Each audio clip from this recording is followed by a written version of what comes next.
ഇനി അടുത്തൊരു വർഷിപ്പാണ് ignorant worship. അതിനെക്കുറിച്ച് മനസ്സിലാക്കാൻ അപ്പോസ്തല പ്രവൃത്തിയിലേക്ക് വരുമ്പോൾ നമുക്ക് കാണാൻ കഴിയുന്നു. പൗലോസ് അപ്പോസ്തലൻ പറഞ്ഞിരിക്കുന്ന ഒരു ഭാഗമാണ് അപ്പോസ്തല പ്രവൃത്തി 17-ാം അധ്യായം.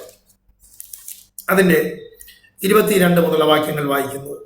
പറഞ്ഞത്, അതേന പുരുഷന്മാരെ, നിങ്ങൾ എല്ലാറ്റിലും ആദിഭക്തന്മാർ എന്ന് ഞാൻ കാണും. ഞാൻ ചുറ്റി നടന്ന് നിങ്ങളുടെ പൂജാസ്ഥാനങ്ങൾ നോക്കുമ്പോൾ അജ്ഞാത ദേവനെന്ന് എഴുതിയിട്ടുള്ള ഒരു വേദിക്കല്ല് കണ്ടു.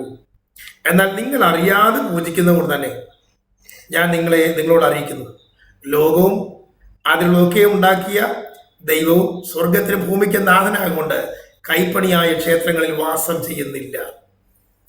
സ്തോത്രം. ആമേൻ. സുവിശേഷം പറഞ്ഞുകൊണ്ട് അഥേനയിൽ ചെന്ന് കഴിഞ്ഞപ്പോൾ അവിടെ ഉണ്ടായിരുന്ന ഒരു ഓപ്പൺ ഗ്രൗണ്ടിൽ ജനത്തെ വിളിച്ചുകൂടി എയ്റോപാഗസ് എന്ന് പറയുന്ന സ്ഥലത്താണ് അവർ ഒരുമിച്ച് കൂടി സംസാരിക്കുന്നത്. എറിയോപാഗസ് പറയുന്ന സ്ഥലം. അവിടെ പൗലോസ് വന്നിരുന്നുകൊണ്ട് സംസാരിക്കാൻ തുടങ്ങി. പൗലോസ് പറഞ്ഞു, ഞാൻ ഇതിനകത്തൂടെ ഒന്ന് ചുറ്റി സഞ്ചരിച്ചു. ഞാൻ കണ്ട കാഴ്ച, നിങ്ങൾ ഭയങ്കര അതിഭക്തന്മാരാണ്. പക്ഷേ ആ കൂട്ടത്തിൽ ഞാൻ ഒരു കാര്യം കണ്ടു. അജ്ഞാത ദേവന് എന്നൊരു വേദിക്കല്ലും കണ്ടു. ഒത്തിരി കല്ലുകൾ കണ്ടു. പലതിൻ്റെ പേര് എഴുതിയിട്ടുണ്ട്. പക്ഷെ ഒരു കൂട്ടത്തിൽ ഒരെണ്ണം എഴുതിയിരിക്കുന്നു, അറിയാൻ വയ്യാത്തൊരു ദൈവത്തിന്റെ പേര്. അറിയാൻ വയ്യ, അതും ഒരു ദൈവമാണ്. അതിനെ പിടിച്ചുകൊണ്ടാണ് പൗലോസ് അവിടെ ശുശ്രൂഷിക്കുന്നത്, പ്രസംഗിക്കുന്നത്. സഹോദരന്മാരെ, കുഞ്ഞുങ്ങളെ, പ്രിയപ്പെട്ടവരെ, നിങ്ങൾ അറിയാത്തതിനെ സേവിക്കുന്നു. എന്താ സംഭവിക്കുന്നത് നിങ്ങൾക്ക് അറിയുന്നില്ല. എന്തിനെയാ ആരാധിക്കുന്നത് നിങ്ങൾക്ക് അറിയത്തില്ല. Ignorant worship. അറിയാൻ വയ്യാത്തതിനെ ആരാധിച്ചാൽ, അറിയാൻ വയ്യാതെ ആരാധിച്ചാൽ പിന്നെ എന്ത് സംഭവിക്കാൻ സാധ്യതയുണ്ട്? ഇതാണ് അവിടെ പൗലോസ് പറഞ്ഞിട്ട് അവരെ പ്രബോധിപ്പിക്കാൻ ഇടയാകുന്നത്. അതുകൊണ്ട് ഇഗ്നോറന്റ് എന്ന് പറഞ്ഞു കഴിഞ്ഞാൽ അതിൻ്റെ മൂലഭാഷയിൽ കൊടുത്തിരിക്കുന്ന അർത്ഥം നമുക്ക് മനസ്സിലാകുന്ന ഭാഷയിൽ പറഞ്ഞാൽ, അറിയാൻ വയ്യ, അല്ലെങ്കിൽ അതിനെക്കുറിച്ച് യാതൊരു ബോധവുമില്ല, അജ്ഞരാണ്. അല്ലെങ്കിൽ ഇതുവരെ മനസ്സിലായിട്ടില്ല, മനസ്സിലാക്കാൻ പറ്റിയിട്ടില്ല. അതല്ലെങ്കിൽ പാപം കൊണ്ട്, പാപനിമിത്തം തെറ്റിപ്പോകുന്ന ഒരവസ്ഥ. അറിയാൻ വയ്യാത്തതുകൊണ്ട് തെറ്റ് സംഭവിക്കുന്നതുകൊണ്ട് വീണ്ടും തെറ്റുന്നു. ചുരുക്കി പറഞ്ഞാൽ ഇതൊന്നും അറിയത്തില്ല, ഇതിനെക്കുറിച്ച് ബോധവുമില്ല. പ്രിയപ്പെട്ടവരെ, പല ആരാധനകളും തെറ്റായ ആരാധനകളാണ്, ഫോൾസ് ഗോഡ്സ് ആണ്, അന്യ ദേവന്മാരെ ആരാധിക്കുന്നതാണ്. ചില ആരാധനകൾ അവരുടെ മതം തന്നെ, അവരുടെ വിശ്വാസ പ്രമാണം തന്നെ തെറ്റാണ്. ചിലത് ദൈവങ്ങൾ തെറ്റാണ്, അത് ദൈവങ്ങൾ ശരിയായ ദൈവങ്ങളല്ല. മറ്റേ ചിലത് അവരുടെ റിലീജിയൻ തെറ്റാണ്, അല്ലെങ്കിൽ തിയോളജി തെറ്റാണ്, ദൈവത്തെ ആരാധിക്കുന്ന രീതി തെറ്റാണ്. മൂന്നാമത്, ശരിയായ ദൈവത്തെ തെറ്റായ രീതിയിൽ ആരാധിക്കുന്നു, ഇതും തെറ്റാണ്. ഞാനൊന്നുകൂടെ പറയാം. ഒന്നാമത്, തെറ്റായ ദൈവങ്ങളെ ആരാധിക്കുന്നു. രണ്ടാമത്തേത്, തെറ്റായ മതത്തിലൂടെ ആരാധിക്കുന്നു, അല്ലെങ്കിൽ അങ്ങനെയുള്ള തിയോളജി അനുസരിച്ച് ആരാധിക്കുന്നു.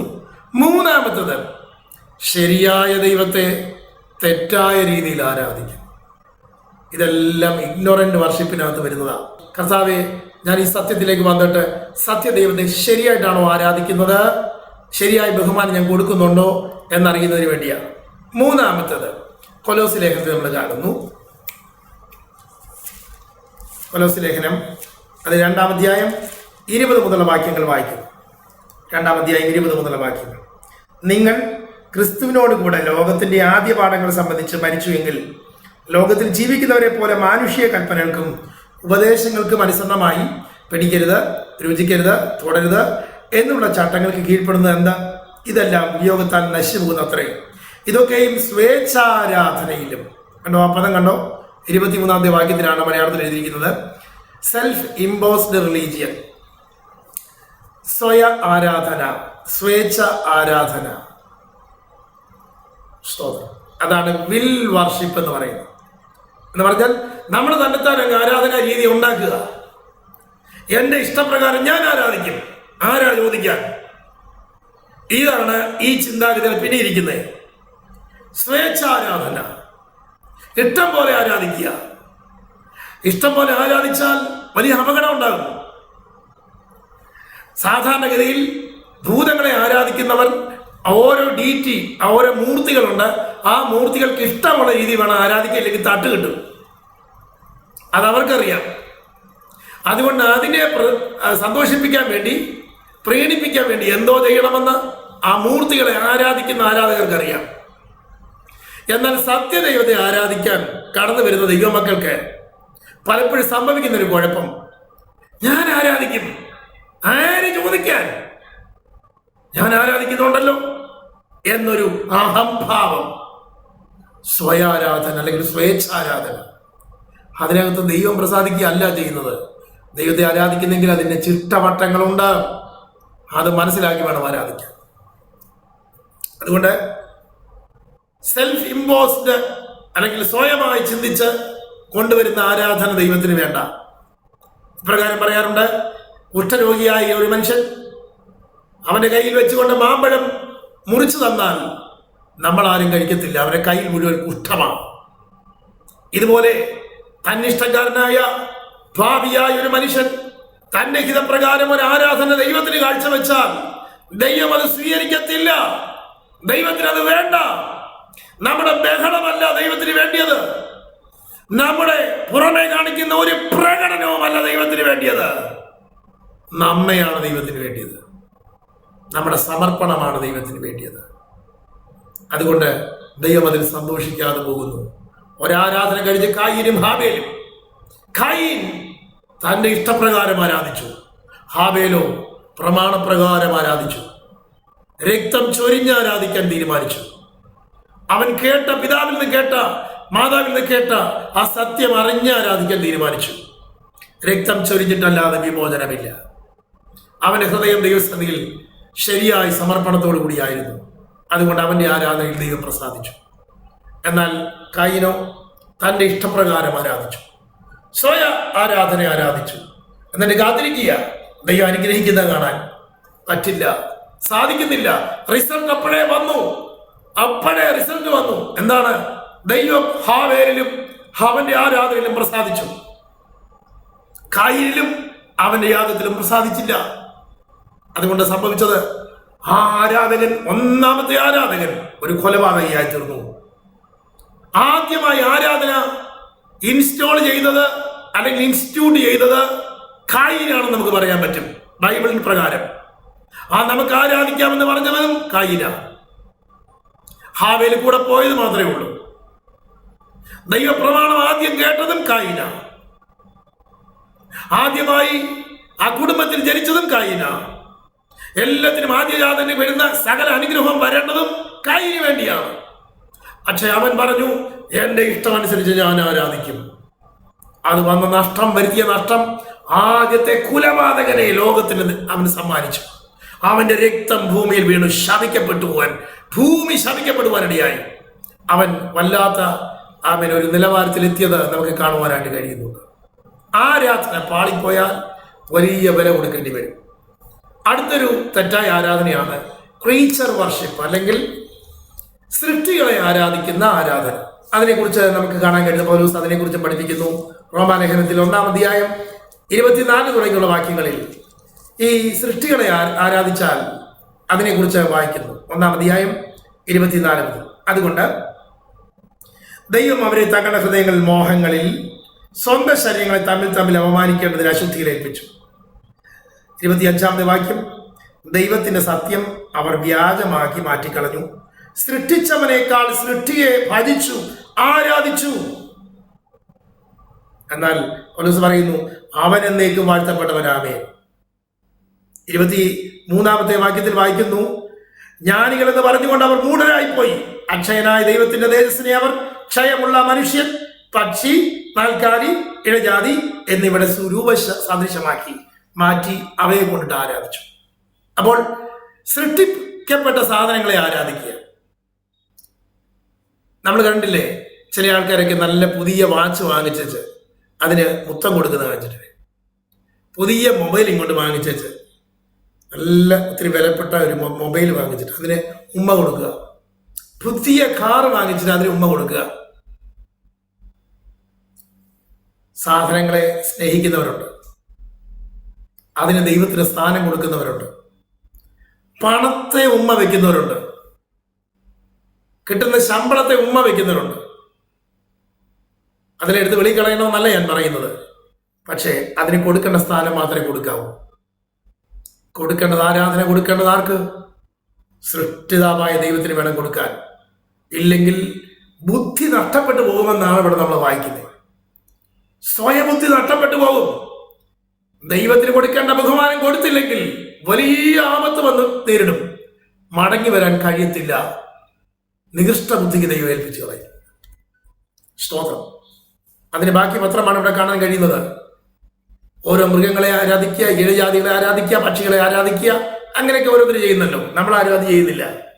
പക്ഷേ മറ്റു ചിലത് സംഭവിക്കാറുണ്ട്. നമ്മളറിയാതെ നമ്മെ തന്നെ സ്നേഹിക്കുന്ന അവസ്ഥ. ഇതൊരു അപകടമാണ്. നമ്മുടെ സ്വയം ശരീരത്തെ ആരാധിക്കുക. അതുകൊണ്ടാണല്ലോ ഇങ്ങനെ നമ്മുടെ ശരീരത്തെ ഇങ്ങനെ പ്രദർശിപ്പിക്കുന്നതിന് വേണ്ടി കാണിക്കുന്ന ഓരോ കാര്യങ്ങളും.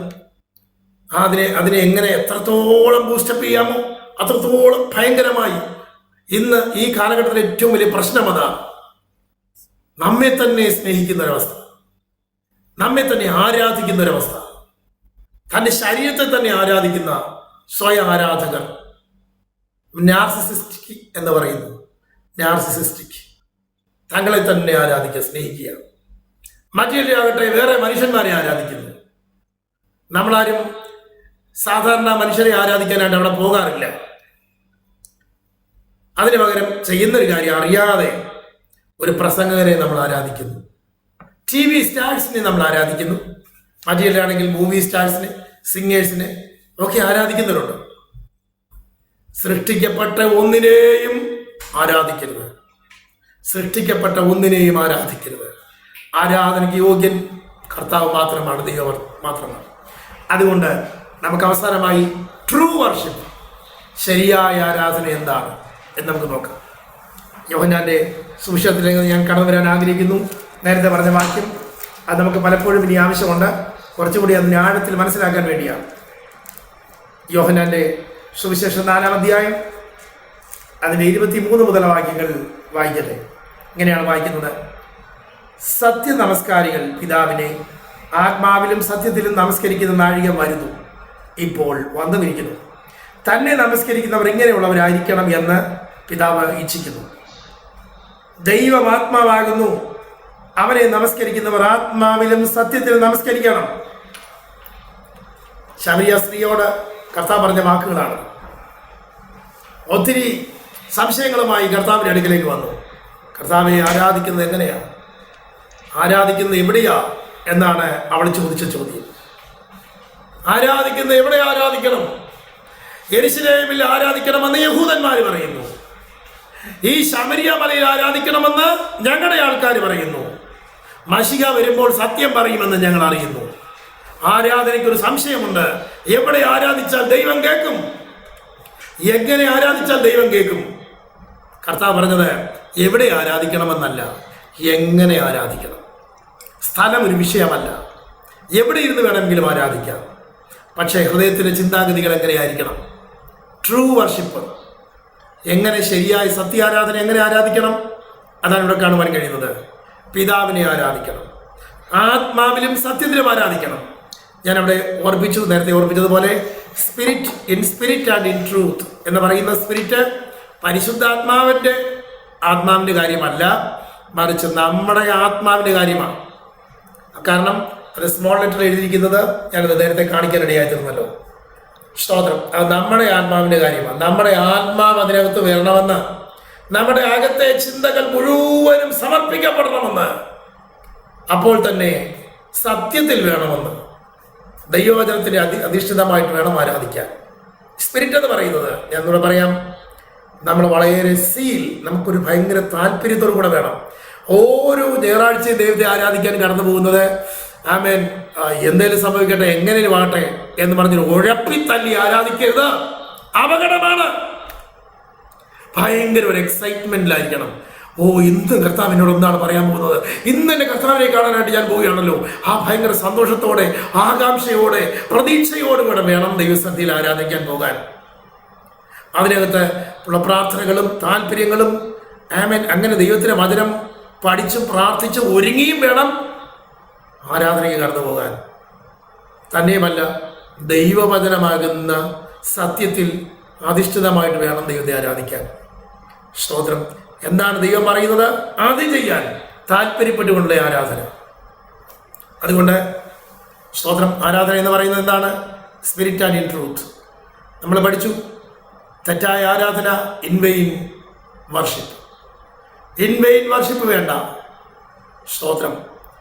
വെറുതെ ശബ്ദകോലാഹലങ്ങൾ മാത്രം വെച്ചിട്ട് കുറേ നേരം പാട്ടുകൾ പാടി, കുറേ നേരം എന്തൊക്കെയോ പറഞ്ഞു, കുറേ നേരം ബഹളം വെച്ചു, പക്ഷെ നമ്മുടെ ആത്മാവ്, നമ്മുടെ മനസ്സിലേമ നമ്മുടെ വന്നില്ല. കർത്താവ് അതിന് വില കൽപ്പിക്കുന്നില്ല. ഹൃദയം ദൂരത്താക്കി വെച്ചിരിക്കുന്നു, മാനുഷികമാക്കി വെച്ചിരിക്കുന്ന കുറേ കടമകളും കടപ്പാടുകളും ഒക്കെ ചെയ്യുന്നു. കുറേ പാഠങ്ങൾ പഠിച്ചു വെച്ചിട്ടുണ്ട്, അതനുസരിച്ച് ചെയ്യുന്നു. ആദ്യം പ്രാർത്ഥിക്കുന്നു, പിന്നെ അത് കഴിഞ്ഞ് ഇത് ചെയ്യുന്നു, അത് കഴിഞ്ഞ് അങ്ങനെ ചെയ്യണം, ഇങ്ങനെ ചെയ്യണം, ഇങ്ങനെ പൊയ്ക്കൊണ്ടിരിക്കുക. അത് മാത്രം. അതിനകത്ത് യാതൊരു അർത്ഥവുമില്ല. തന്നെയുമല്ല, ഇഗ്നോറൻ്റ് വർഷിപ്പ്. അറിയാൻ വയ്യാത്തതിനെ അറിയാൻ വയ്യാത്ത രീതിയിൽ കിടന്ന് ആരാധിക്കുക, അതും അപകടമാണ്. സ്വയാരാധന, നമ്മെ തന്നെ ആരാധിക്കുകയോ മറ്റ് മനുഷ്യരെ ആരാധിക്കുകയും ക്രിയേറ്റഡ് ബീയിങ്സിനെ ആരാധിക്കുകയും ചെയ്യുന്ന ആരാധനകൾ എല്ലാം തെറ്റായി ആരാധിക്കുമ്പോൾ എന്തിനെ, എങ്ങനെ, എവിടെ, എപ്പോൾ, എവിടെ വെച്ച്, എന്തിന് ആരാധിക്കണം എന്ന് നാം തിരിച്ചറിയണം.